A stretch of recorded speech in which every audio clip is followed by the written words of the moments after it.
রেডি শোনা দাও হয় তারপর পিন্ধে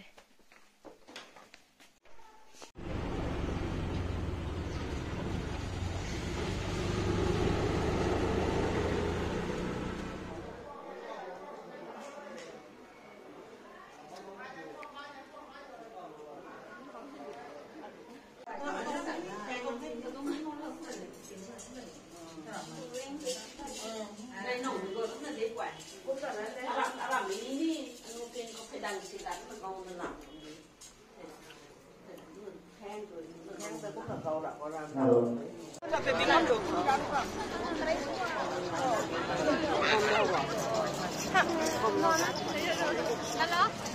cây mua cây vui ta, cây mỹ đi thơ.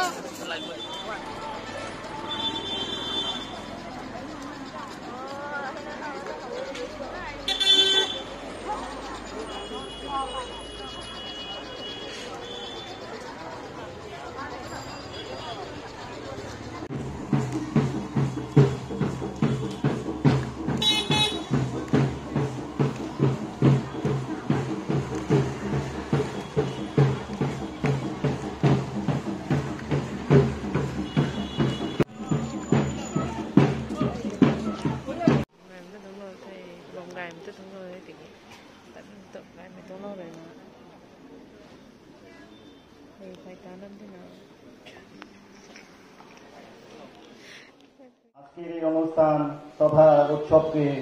উদ্বোধন করব আমাদের নামগুইলং রংমাইনাগা ভিলেজের এক যুবক, নাম হলো সেলওয়ান গ্যাংমাই।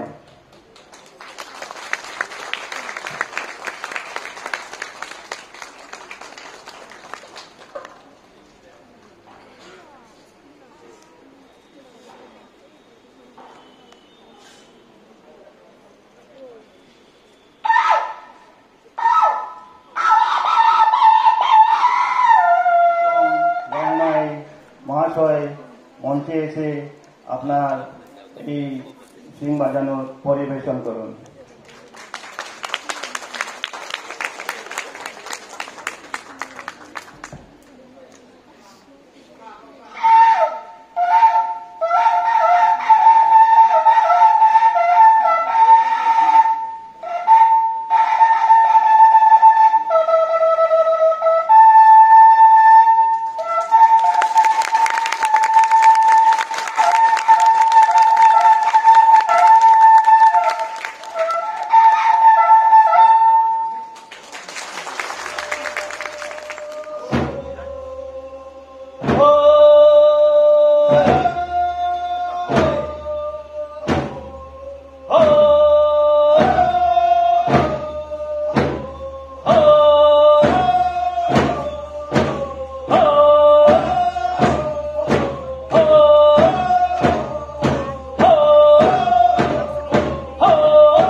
ধন্যবাদ। Chúng ta bắt đầu ra xe lòng men trênนี้chúng ta có mấy sự lộ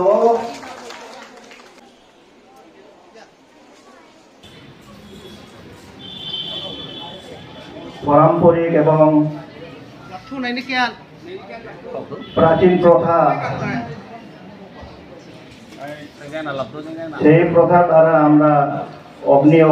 উৎপন্ন করে অগ্নি ব্যবহার করা আমরা আরম্ভ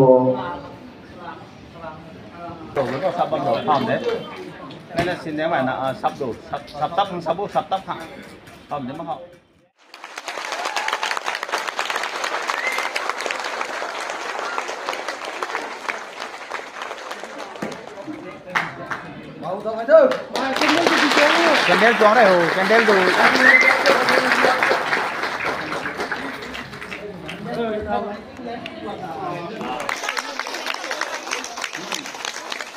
সবাইকে প্রদীপ প্রজ্বলনের জন্য আমন্ত্রণ জানাচ্ছি।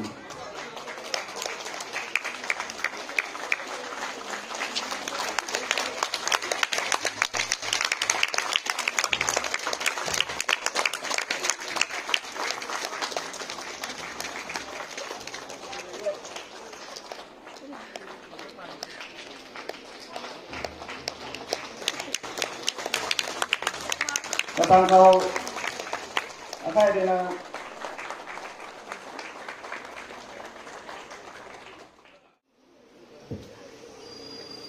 नमस्ते वैद्य मुख्य अतिथि श्रीयुक्त प्रोफेसर অনুপ কুমার দে অতিথি বিষ্ণুগণ গৌরঙ্গ রায় আইএসএস প্রচারক অতিথি রামমন্ডলের মুরব্বীবৃন্দগণ ও ভাই বোনের প্রতি আমার শুভেচ্ছা জানিয়ে বক্তব্য শুরু করছি। আজকের এই উৎসবের পালনার্থে অতিথিবৃন্দগণ উপস্থিতিতে বিশেষ ধন্যবাদ জানাই এবং জনগণ প্রতি আমার শুভেচ্ছা জানাই। আমাদের এই উৎসবটি রংমাই নাগাদের প্রধান উৎসব এবং গুরুত্বপূর্ণ। এই উৎসবটি আমরা প্রতি বছর সেই ঋতুতে উদযাপন করে থাকি। এই উৎসবে আমরা অনেক ধরনের কাজপূর্ণ থাকে, যেমন পূজা পাঠ, নৃত্য, গান, খেলাধুলা হয়ে থাকে। সাধারণত এই উৎসবটি 4 দিন ধরে আমরা পালন করে থাকি। এই উৎসব চন্দ্রমার প্রতিপদে নূতন চাঁদে আমরা শিং বাজিয়ে স্বাগত জানাই। এই উৎসবটি দশমী হইতে চতুর্দশী পর্যন্ত এই 4 দিন 5 দিন ধরে উৎসবটি পালন করে। আমাদের রংমাই নাগাদের মৃত লোকদের যারা পরলোক গমন করেন তাদেরকে শ্রাদ্ধ যারা করে যখন তখন বা যে কোনো মাসে আমরা শ্রাদ্ধ করি না। এই গান মাসে নতুন চাঁদ থেকে শুরু করে চতুর্দশী পর্যন্ত দিনের ভিতরে আমরা বছরে একবার শ্রাদ্ধ করে থাকি। এখানে আমাদের যতজন নিজের ধর্ম পালন করে ইঞ্জিনিয়ার তারা কিন্তু এই উৎসবকে খুব মেনে চলে এবং তার অর্থ খুব মেনে থাকে। আমি আর তৃতীয় কথা আমাদের রংমাই ভাষায় বলছি, hãy quay luôn mấy quay thì hãy không ngài mà mấy ninh là ngài chứ không ngài thì là ngài không thường là cái chẳng là nó cái capu cái này hay là tên cái này mày là thì ngài vẫn ta ngài chẳng nghe tao tu gần giáo không cái này nếu tôi học cái chỗ nét tôi từ vào mấy không mày cái ninh không ngài là dạng ngài thế là Mars or Ramsor time up, January time up, and I won't wait. A chat not, I don't know. When I hear the line and I don't know again. So now, I don't know a lot of you, I am me. They told me, anyway, too. I come away to Kalin Maton, I live in God, move away to mine. I know Thailand and some again. Bangla, English in the summer again. And I mean, I book one night. Không mấy vụ tháng ngày gạn một vài cũng là tao ai đang bảo mấy cái rất là hài đến mấy hết xây cung sự can gạn hai cái năm tao là xây cung gạn ngay về ghét sẽ mà decoration của mình quay hài cái chuyện đó ta mới thôi xây cung anh quay ông sư mà tình lúc bên này năm giáo nè ta là giáo phải nè thầu nằm lên là xem tùy châu ghét hay decoration hay chúng ta giáo là thuần tùy để là thế là cái mấy cái nó hồ có cáo đó nó thế anh không có nên ngày ngày এখন নৃত্য পরিবেশন করবেন সুতরাং তোমার làm tao lo cái này khoảng huyền nếu mày thấy ní trăm đàn lỗ mày số lỗ các tăng họ lũ xuân nếu mày thấy ní trăm đàn lỗ mày số lỗ tao hay bộ người nó rong mai nam sabaspo rồi là họ vai mày làm theo lo bình thế mấy cái mày na gió lộc thô gió lộc thô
lâu la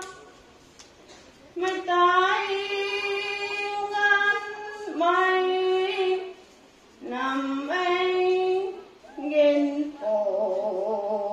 lặng cái lom na lồng rằm con đi hai cái món tay mây na năm tháng mây vui quay nị cho tôi làm mai tôi bao ngầm na bầm bồi lại cội năm ta tay năm khoái na đi tin tàu thu mi lâu may quay trả cần cho rối môn nâu riêng mà đã vui gần rượu lam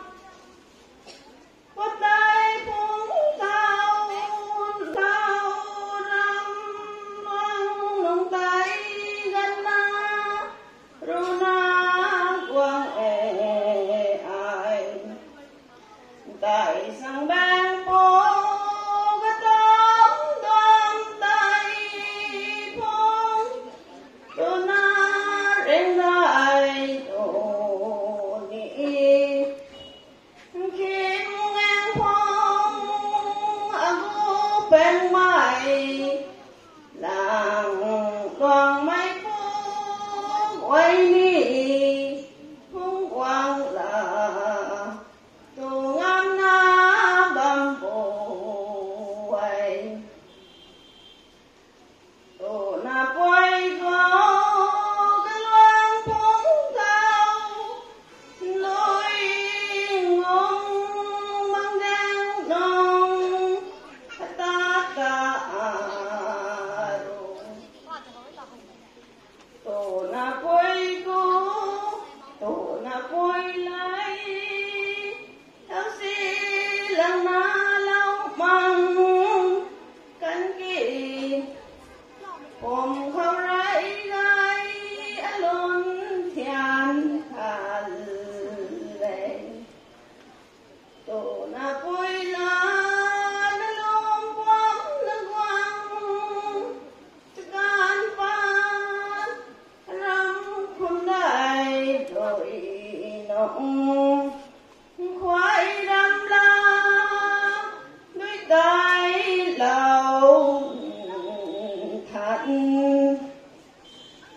giáo ngay na gin na ta để ai tổ na pui răng gin lâu toang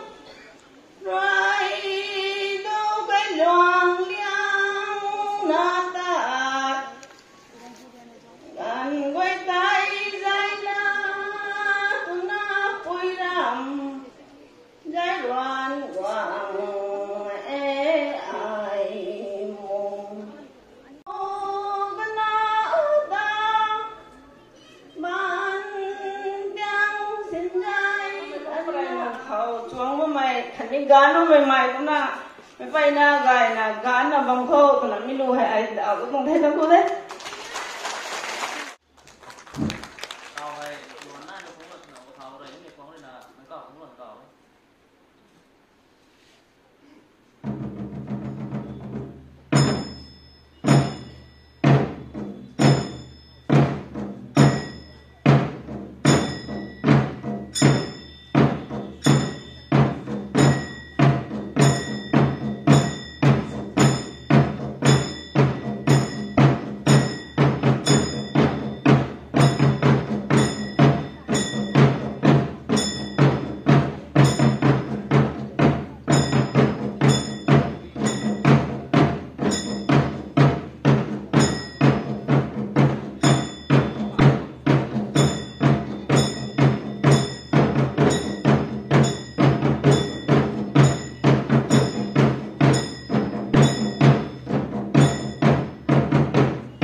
Sound of thunder.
আমরা অন্তরের অন্তঃস্থল থেকে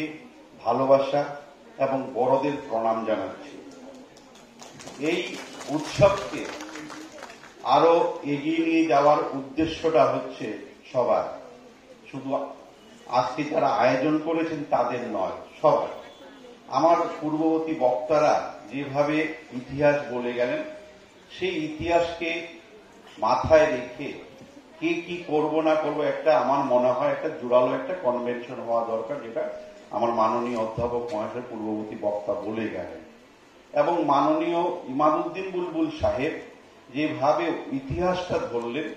সেটাকে সবার কাছে পৌঁছানোর জন্য গুটি গুটি পায়ে যখন আজকে প্রথম এখানে যেটা জানতে পারলাম, রাজ্যভিত্তিক একটা ঐতিহ্যবাহী উৎসব হচ্ছে। তাই আমাদের সম্মিলিত সাংস্কৃতিক মঞ্চ এবং বরাক কুশিয়ারা সকল সুস্থ সংস্কৃতি সম্পন্ন ব্যক্তিদের কাছে আমারও ব্যক্তিগতভাবে আবেদন থাকবে, এই উৎসবকে যেন আমরা কেন্দ্র পর্যন্ত পৌঁছাতে পারি, সেদিনই হবে আমাদের সার্থকতা। কারণ আমরা কিন্তু এই উপত্যকার সবাই কিন্তু শান্তিপ্রিয় মানুষ, এবং সব কিন্তু জাতি ধর্ম বর্ণ ধর্ম নির্বিশেষে আমরা কিন্তু প্রতিনিয়ত দেখুন 21 এবং 19 মে কিন্তু আমরা পালন করে থাকি। সেটার থেকেই বোঝা যায় যে আমরা সবাই গ্রামগঞ্জ থেকে যে সব ভাই বোন এসেছেন এবং উপস্থিত সজ্জনবৃন্দ সবাইকে আমার আন্তরিক শুভেচ্ছা।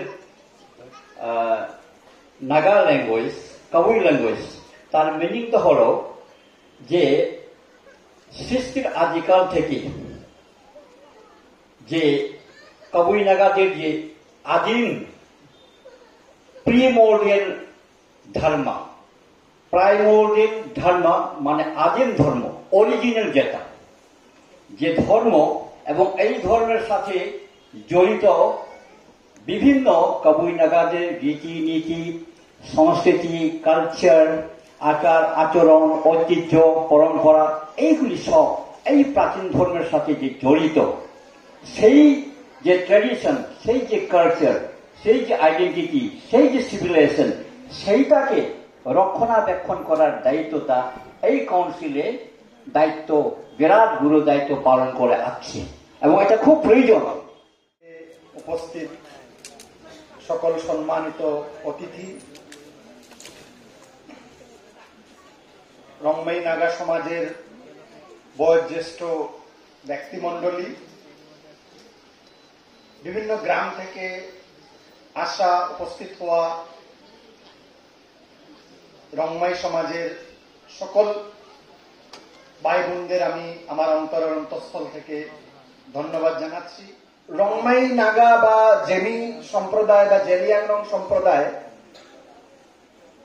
তাদের সঙ্গে তখন আমার প্রথম পরিচয় হয়েছিল এবং সেই পরিচয়ের সূত্রে আমি যেটা জানলাম, তাদের সংস্কৃতি, তাদের ঐতিহ্য, পরম্পরা যখন আমি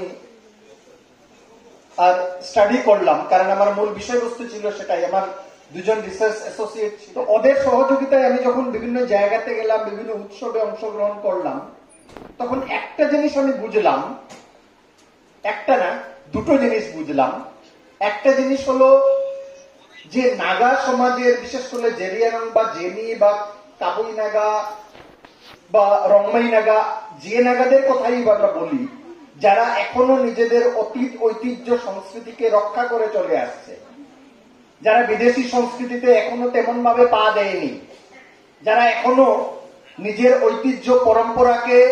খুব সাবলীলভাবে সশক্তভাবে রক্ষা করে এসছে, তাদের একটা জিনিস দেখলাম, যখন তাদের সংস্কৃতি পরম্পরার জিনিসগুলো আমি অধ্যয়ন করলাম, দেখলাম যেগুলো তো আমিও আমার সংস্কৃতি পরম্পরার মধ্যে পেয়ে। নাগা জনগোষ্ঠীর এই যে সম্প্রদায়, ওরা নিজেদের সংস্কৃতি এবং ঐতিহ্যকে একদম শক্তভাবে ধরে রেখেছে। সুতরাং তাদের নিজস্ব আইডেন্টিটি, নিজস্ব পরিচয় আছে। এই পরিচয়টুকু আমাদেরকে রক্ষা করতে হবে। সেটা যদি আমরা ছেড়ে দেই তাহলে আমাদের কোনো অস্তিত্ব থাকবে না।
ra cái mặt đấy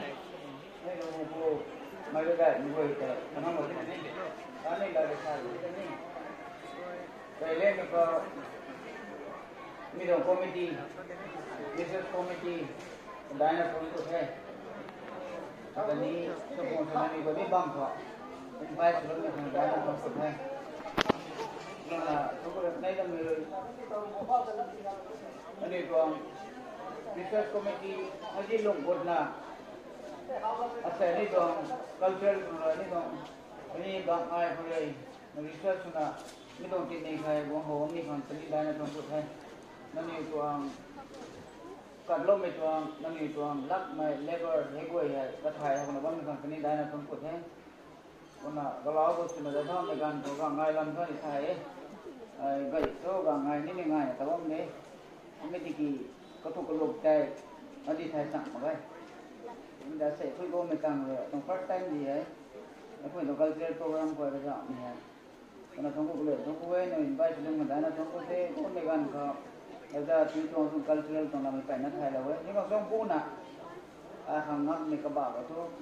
Kuya ni tu dah mami gue. Jadi tu cultural tadi aku thay bodoh macam ni. Kan you, ani aku explain jual ni kebab. Dia lo kami dah. Ai jaga ni, hang ni jak macam nak kini susah kalau tu ai roh mereka macam cultural nanti kami nak lawan macam. Kan you pura lesson lah tu ni hang dah nak congkut hai. Kena asal invitation ni hang pena lesson ni lah tu hai. Karena ini tu research melang ini tu cultural sesuai tu anu bisa tu Christian semua ni rasa tabung pun sini cultural tu yang ni sama kalau ni kena kau kan ada jadi dikit sama ini tu cultural ada ni kebak ni sama saja jadi tu ada dikit tapi dia semua tu sama saja ni ani alun ni kuning lo nak takkan ni kan lain kerana sekarang kalau ni kalau dia nanti kena kebak saya bisa kalau nak cuma ni saya tu kebak banyak saya loh kan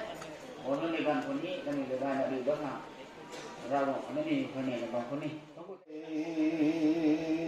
Night kimi dila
ni kita kebak tina saat kalau kita dah ini apa orang gue ikut satu terima ke langsung alami gue ke kebak hari dia nak ni memang sudah suami ni ke kalau nak Hawaii di sini kuna keram ni timi ni makai saya keram enam kote ni kalau guys itu maniam puan nanti lawan mi deh mi tu mi pilih tha mi tu mi pilih tha kum tu kum tu timi ni ping tha kum tu mi kanไม่ได้อะไรjual orang nak ai kuna giao thông của đi thay thì sao còn như các bạn như thế máy nấu dài như thế đấy không có thay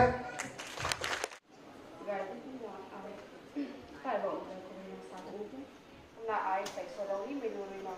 máy nấu rồiกินรวนน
thế mấy cái người ta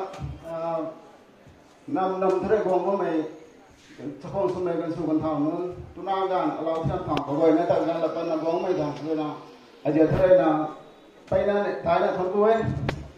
không nào sẽ lúc khát là thái này đấy thái cái này là mấy cái nàyเขาคุณสมบัติที่อันนี้คุณสมบัติไม่ตรงกันก่อนอันนี้อาจารย์ที่โกลด์ที่นั่นใช่สโลนี่ไม่เลยนะยิ่งแข็งรู้ไว้ที่ดูนี่ไม่ได้ส่วนเขาเราไม่เทคนุ่งสีนเอาไว้นี้กินจังเอาไว้ที่เขากินปูเที่ยวเล่อลูมโนละโยอาลูไกมันรันไนอลูเขียมขอนักแข่งอลูไทยไล่ตั้งลักตวงละเกเขียมทั้ง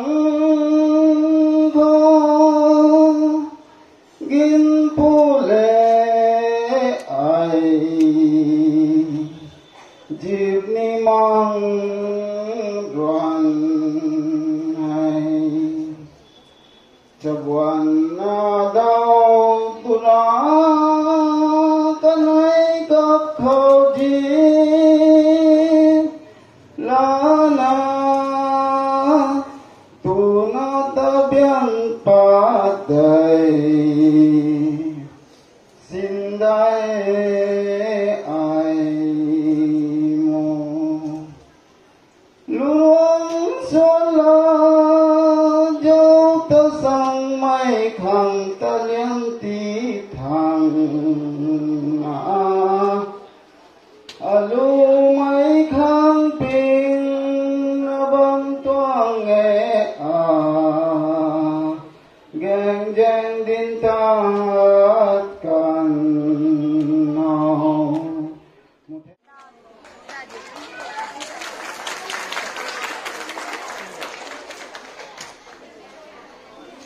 vậy nếu mà có là một cái nó đã được sáng phụ ấy à dần về là em như bà mày cầu ấy tao ai tao quỳ lồng đẹp thế là anh ngủ hào mày thọc thiêm rồi là cái nào có cái của mình phải bàn phụ cho sang mình này thì thay được này à đang học thú dính cái này là anh nào thế cái dần về là quỳ liếc mày bà mày cầu ấy cái mày luôn nó mày hay là mình gì nó phải xoay thấy tao về là thầy lẹp lên đấy tủ lên nó đấy sinh nhẹ nguồn đấy cái lão không phải nào sẽ thao này phải xoay nó quỳ mi à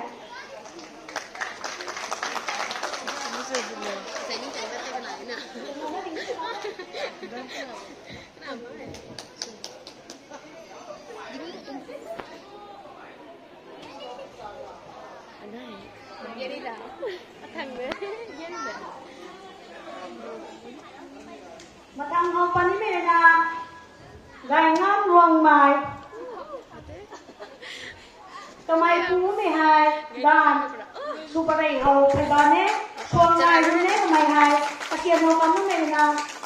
sẽ là tao mày bàn nó mày là xin này phải quăng gà lão bàn bề này thay ngao với sải tao mày tủ lấy con đấy mà thằng học phần này là thằng quay ghen mày tu na pui anu rong mai hao mai tu na pui hai tu bi phai ban pu bo sa mai hai anu rong mai tu na pui hai hao mai tu na pui lang jin ni soi ye ta lang hu pai soi ni soi ye ta mai soi ba mai hai lang hu pai soi ye thai thang phai lai ye kam me gan ne bung kam ni ka ni lai ka kanak ye ting ye mun ye tu ni kam me ka pi hoi na dai hiu ai tang malang mai na kisan pa mai mày hay gan phỏng mẹ mày gan phỏng mẹ có bị chàng mày cũng mày làm là chết làm gan xiam phải căng rồi mẹ gan phỏng mẹ chàng rồi nè anh ta mà thằng rồi nè lại quỳ vào đi mày nè lúc quăng mà lẳng bài anh ngồi lại quỳ luôn phải ban cũng là quê mà đến lâu không đấy anh nói là mày cũng bị hai cũng mày làm thầy xoay cả đi này đi cầu ấy mày hai thầy đẹp lắm đấy thấy chưa làm thủ hay quang làm thủ hay nhau bạn ấy anh rằng khi nhiều một nên chủ đi lên nó có trong đây là mày này mà thằng có thể bạn đi lên là con đi đấy ghét mày cái mày hai cái là phải nhé cái là phải sao ra ai sang cái lúc này cái là phải mày còn chú ấy cái lúc đó màyนึกถึงกูไม่ใช่cái mày haiเทปไลน์น่าไปช่วยๆnhé mà này phần bàn nhé cái bình tin nhé anh ta tính nhà một nhé ta đần tu đi đây rồi mẹแล้วเขาคนเดียวเขาไอ้หนูกระดาษโป๊ะใครจะไปก่อนกูก็ชอบมีให้ไปปัดเด็กเอาปล้อไปใส่แก้มใหม่เอาปล้อไปใส่ไทยทำไมมันไม่ได้ผีไปช่วยแย่ผีไทยอะไรกระโดดเดี๋ยวฉันจะโกยเลยนะดีไรกระโดดแน่ทำไมบ้านนั่นไม่ไทยขนมให้วางนี่ขนมให้วางแต่หนูกระดาษโป๊ะเลยนะบ้านนี่ใช่งานนี่ไทยนี่กำไว้ไอ้หนูวางแล้วไปทำงานกระดาษโป๊ะไปขวดของไผ่บานแค่ไอ้หนูไผ่ไทยหลังทบอะไรบางคนนี่สุดจริงไผ่บ้านไทยกระไรโอเคไอ้หนุ่มก็เลยนัดตะบวงแม่ไผ่บานไทยชินตันกับแม่ก็อยู่อย่างนั้นหนูไผ่หน้าไหนได้หนูไผ่อันหนูตรงเป็นได้ชินหัวใจไทยชินสูตันกับไม่เช่าไม่ไทยไอ้เท่าไหร่นะตรงตัวไอ้ชั้นเลิกนี้เลยเด็กของกูเด็ก